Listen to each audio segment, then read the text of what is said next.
Hello friends, कैसे हैं आप सभी। मैं दीक्षा ड्रीम्सवे एकेडमी की तरफ से आपका एक बार फिर से स्वागत करती हूं। आज के इस वीडियो में हम पढ़ेंगे प्रधानमंत्री के बारे में, जो कि आपको व्हाइट बोर्ड पे लिखा हुआ दिख रहा है। पिछले वीडियो में हमने राष्ट्रपति तथा उपराष्ट्रपति के बारे में डिस्कस किया था। आज हम प्रधानमंत्री के बारे में डिस्कस करेंगे। उससे पहले हम ये जान लेते हैं कि भारत में जो है वो कौन सी प्रणाली अपनाई गई है। तो भारत में जो है वो अपनाई गई है संसदीय शासन प्रणाली। संसदीय शासन प्रणाली।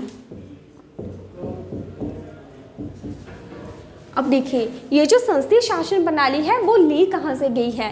तो ये जो संसदीय शासन प्रणाली है वो ली गई है ब्रिटेन से। और ये जो संसदीय शासन प्रणाली है इसमें देखिए, जैसे एक होता है हमारा राष्ट्रपति और एक होता है हमारा प्रधानमंत्री।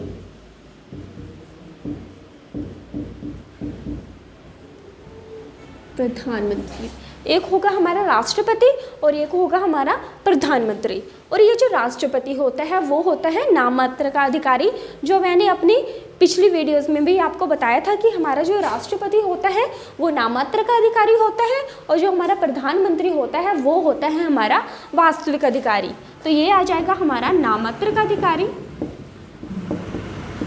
ये होगा नाममात्र का और ये होगा वास्तविक।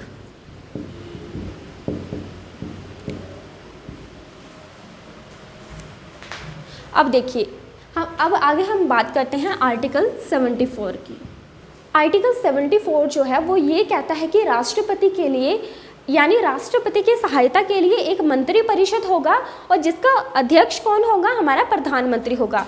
आर्टिकल 74 जो है वो ये कहता है कि राष्ट्रपति की सहायता के लिए एक मंत्री परिषद होगा। एक मंत्री परिषद होगा जिसकी अध्यक्षता जो है वो करेगा प्रधानमंत्री।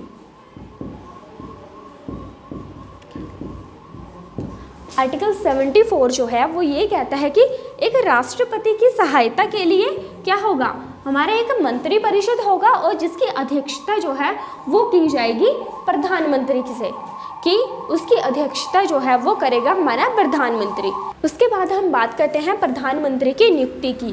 प्रधानमंत्री की जो है वो की जाती है नियुक्ति।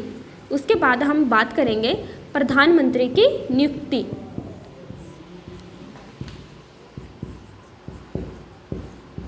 यानी प्रधानमंत्री की नियुक्ति जो है वो किसके द्वारा की जाती है। तो प्रधानमंत्री की नियुक्ति जो है वो की जाती है राष्ट्रपति के द्वारा। अब देखिए, नियुक्ति क्या होती है। नियुक्ति वे होती है जब किसी ग्रुप के मान लीजिए जैसे एक ग्रुप होगा उसमें किसी एक व्यक्ति का नाम जो है वो सुजेस्ट किया जाता है, उसे हम कहते हैं नियुक्ति। और एक वर्ड आता है निर्वाचन। निर्वाचन और नियुक्ति में फ़र्क है। निर्वाचन क्या होता है कि जिसमें जनता द्वारा किसी एक व्यक्ति का निर्वाचन किया जाता है, यानी जनता द्वारा जिसे चुना जाता है उसे हम निर्वाचन कहते हैं। और नियुक्ति वे होती है जब किसी ग्रुप के द्वारा एक व्यक्ति का नाम सुजेस्ट किया जाता है, उसे हम नियुक्ति कहते हैं। ये निर्वाचन और नियुक्ति में डिफरेंस है। उसके बाद देखिए, ये जो हमारा प्रधानमंत्री होता है वो होता है बहुमत दल का नेता। ये जो हमारा प्रधानमंत्री होगा वो होगा बहुमत दल का नेता। यानी जहाँ पर क्या होंगे, ज़्यादा मत होंगे, उस दल का नेता कौन होगा, हमारा प्रधानमंत्री होगा। अब देखिए, जो हमारा प्रधानमंत्री होता है वो बेसिकली जो है वो लोकसभा के बहुमत दल का जो है वो नेता होता है। अब देखिए, प्रधानमंत्री जो है वो सिर्फ लोकसभा का ही सदस्य नहीं होता है, वो राज्यसभा तथा लोकसभा दोनों का ही सदस्य हो सकता है। वो राज्यसभा का भी सदस्य हो सकता है और वो लोकसभा का भी सदस्य हो सकता है। अब देखिए, जो राज्यसभा होती है उसमें कोई भी व्यक्ति होगा जिसने राज्यसभा की सदस्यता प्राप्त करनी होती है, तो उसके लिए उसकी उम्र चाहिए 30 वर्ष। और जो हमारी लोकसभा होती है उसमें किसी व्यक्ति ने इसका सदस्य बनना हो तो उसकी जो आयु होगी वो होगी 25 वर्ष। अब देखिए, जो हमारा प्रधानमंत्री है वो लोकसभा का भी सदस्य हो सकता है और वो राज्यसभा का भी सदस्य हो सकता है। अगर वो देखिए अब बात आती है कि जो हमारा प्रधानमंत्री होता है उसकी जो न्यूनतम आयु होती है, यानी प्रधानमंत्री बनने के लिए न्यूनतम आयु कितने वर्ष की होनी चाहिए। अब देखिए यहाँ पर तो 30 वर्ष है और यहाँ पर क्या है 25 ईयर। तो क्या होगा यहाँ पर न्यूनतम आयु वो राज्यसभा का भी हो सकता है और लोकसभा का भी हो सकता है। तो यहाँ पर जो कम आयु क्या है 25 है, न्यूनतम, न्यूनतम यानी कम। तो इसकी कम आयु क्या है, इसकी जो न्यूनतम आयु है वो है 25 वर्ष, यानी प्रधानमंत्री के लिए हमें न्यूनतम आयु चाहिए 25 वर्ष। अब देखिए वो लोकसभा और राज्यसभा दोनों का ही सदस्य नहीं है, यानी कोई व्यक्ति ऐसा है जो लोकसभा तथा राज्यसभा का सदस्य नहीं है और वो प्रधानमंत्री जो है वो बनना चाहता है, तो वो कैसे बनेगा। तो उसके लिए एक टाइम है कि उसे एक टाइम दिया जाता है जिसमें वो लोकसभा तथा राज्यसभा दोनों में से किसी एक सदन की सदस्यता प्राप्त कर लेता है और ये टाइम होता है 6 माह का, यानी 6 माह के अंदर वो लोकसभा तथा राज्यसभा दोनों में से किसी एक सदन का सदस्य बन सकता है और फिर वो प्रधानमंत्री पद के लिए जो है वो लड़ सकता है। अब देखिए ये जो प्रधानमंत्री होता है वो कितनी बार प्रधानमंत्री बन सकता है, यानी कोई व्यक्ति जो है वो कितनी बार प्रधानमंत्री बन सकता है। तो आपको पता है कि इसकी जो है वो कोई लिमिट नहीं है, जितनी बार उसे वो बहुमत दल का नेता रहेगा उतनी बार वो क्या है हमारा प्रधानमंत्री जो है वो बन सकता है। तो इसकी जो है वो कोई लिमिट जो है वो नहीं है, ठीक है। यानी प्रधानमंत्री बनने के लिए मतलब वो कितनी बार बन सकता है इसकी कोई सीमा नहीं है, इसकी कोई जो है वो लिमिट नहीं है। उसके बाद हम देखते हैं कि जो हमारा प्रधानमंत्री होता है उसे जो है वो शपथ कौन दिलाता है। तो प्रधानमंत्री को जो शपथ है उसे जो शपथ है वो किसके द्वारा दिलवाई जाती है। ये बहुत इंपॉर्टेंट क्वेश्चन है, आपसे पूछा जा सकता है कि प्रधानमंत्री को शपथ जो है वो कौन दिलाता है। तो प्रधानमंत्री को जो शपथ है वो दिलवाई जाती है राष्ट्रपति के द्वारा, यानी प्रधानमंत्री को जो शपथ दिलाएंगे वो होंगे हमारे राष्ट्रपति। और राष्ट्रपति को शपथ कौन दिलाता है, तो राष्ट्रपति को शपथ दिलाई जाती है सर्वोच्च न्यायालय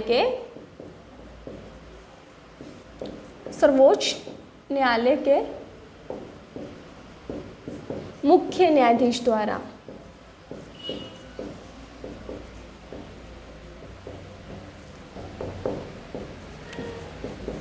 यानी हमारा जो प्रधानमंत्री होगा उसे जो शपथ है वो दिलवाई जाती है राष्ट्रपति के द्वारा, और राष्ट्रपति को जो शपथ दिलवाते हैं वो दिलवाते हैं सुप्रीम कोर्ट के यानी सर्वोच्च न्यायालय के मुख्य न्यायाधीश। अब देखिए हमारा जो प्रधानमंत्री होता है उसका कार्यकाल कितने टाइम का होता है, ये तो आपको पता ही होगा कि जो हमारा प्रधानमंत्री होता है उसे चुना जाता है 5 वर्ष के लिए, यानी उसका जो कार्यकाल रहता है वो रहता है 5 वर्ष के लिए।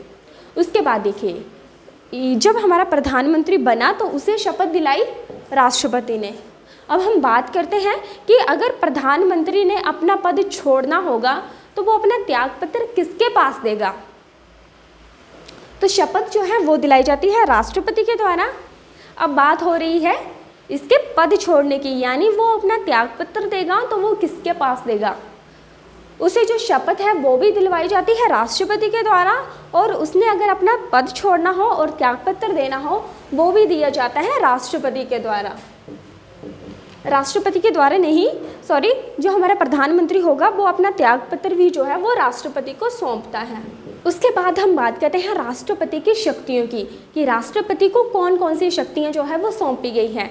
वैसे आपको पता है कि जो हमारा राष्ट्रपति होता है वो वास्तविक अधिकारी होता है, यानी जो भी राष्ट्रपति की शक्तियां होती हैं उनका प्रयोग जो है वो कौन करता है, हमारा प्रधानमंत्री करता है। क्योंकि हमारा जो राष्ट्रपति है वो क्या है, नाम मात्र का अधिकारी है, और जो हमारा प्रधानमंत्री है वो है हमारा वास्तविक अधिकारी। तो जो हमारी शक्तियाँ यानी जो भी राष्ट्रपति की शक्तियाँ होंगी उनका प्रयोग कौन करेगा, हमारा प्रधानमंत्री करेगा। तो अब हम बात करेंगे प्रधानमंत्री की शक्तियों की। जो प्रधानमंत्री होगा उसकी जो फर्स्ट शक्ति ये रहती है कि मंत्री परिषद के संबंध में मंत्री परिषद के लिए बैठक बुलाना, और उसकी अध्यक्षता भी कौन करता है, हमारा प्रधानमंत्री करता है। देखिए मंत्री परिषद के, मैं यहाँ जैसे लिखती हूँ, मंत्री परिषद के संबंध में क्या करेगा, बैठक बुलाएगा। कौन बुलाएगा? हमारा प्रधानमंत्री बुलाएगा। और उसकी अध्यक्षता भी कौन करेगा?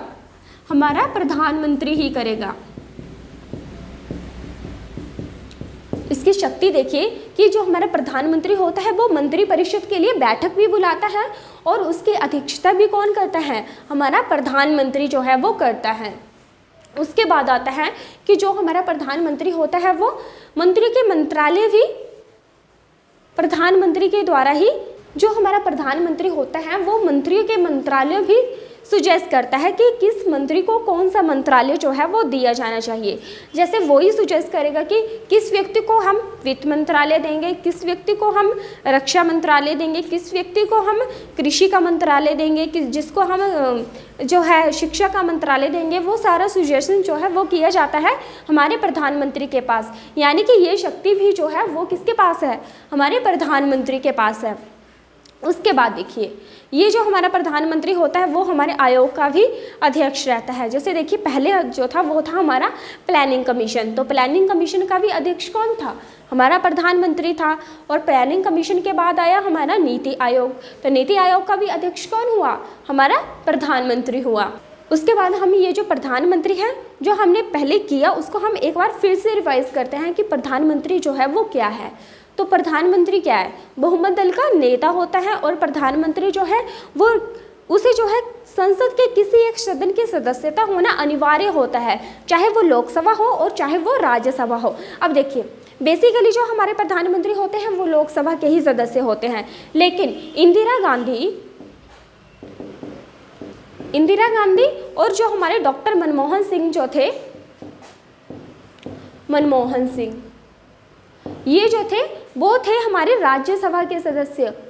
ये जो थे वो राज्यसभा के सदस्य थे और बाकी जो भी हमारे प्रधानमंत्री होते हैं वो लोकसभा के ही सदस्य होते हैं। अब देखिए जो हमारा प्रधानमंत्री होता है उसे लोकसभा तथा राज्यसभा में से किसी एक सदस्य यानी सदन की जो है वो सदस्यता होना अनिवार्य होती है, चाहे वो लोकसभा से हो चाहे वो राज्यसभा से हो।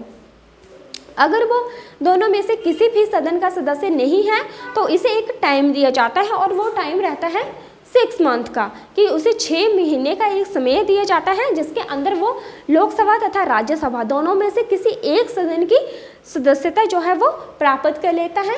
और जो हमारा प्रधानमंत्री होता है उसे शपथ जो है वो दिलवाई जाती है हमारे राष्ट्रपति के द्वारा, और अगर उसे अपना पद छोड़ना होता है तो वो अपना त्यागपत्र जो है वो भी किसे सौंपता है? राष्ट्रपति के पास देता है। उसके बाद बात आती है प्रधानमंत्री बनने के लिए कितनी उम्र चाहिए, यानी उसकी न्यूनतम आयु जो है वो पूछी जाती है। प्रधानमंत्री बनने के लिए अधिकतम आयु कुछ नहीं है, यानी वो जब तक जो है वो प्रधानमंत्री बन सकते हैं, यानी वो 100 साल का है तब भी वो प्रधानमंत्री जो है वो बन सकता है। तो इसकी जो है वो अधिकतम आयु नहीं रहती है, इसकी सिर्फ न्यूनतम आयु रहती है और वो रहती है 25 वर्ष। यानी प्रधानमंत्री के लिए जो न्यूनतम आयु चाहिए वो चाहिए हमें 25 वर्ष। और जो हमारा प्रधानमंत्री होता है उसका कार्यकाल कितने समय का रहता है, यानी वो कितने टाइम तक जो है प्रधानमंत्री का जो कार्यकाल रहता है वो रहता है 5 वर्ष का। तो ये थी प्रधानमंत्री से रिलेटेड कुछ बेसिक सी जानकारी जो मैंने आपको दी। अगर आपको ये वीडियो पसंद आया हो तो इसे लाइक शेयर और कमेंट जरूर करें। और प्लीज़ अगर आपको इससे रिलेटेड कोई क्वेश्चन पूछना हो तो आप मुझे कमेंट बॉक्स में ज़रूर बता सकते हैं। अगर आपको इस वीडियो से रिलेटेड कोई क्वेश्चन पूछना हो तो आप मुझे कमेंट बॉक्स में ज़रूर बताएं, ताकि उस क्वेश्चन का आंसर मैं आपको दे सकूं, और या फिर मैं अगले वीडियो में आपको उस क्वेश्चन का आंसर दे दूंगी। और अगर आपको ये वीडियो पसंद आया हो तो इसे लाइक शेयर और कमेंट जरूर करें। ड्रीम्स वे एकेडमी के चैनल को सब्सक्राइब जरूर करें, बेल आइकन बटन को दबाना ना भूलें। Thank you.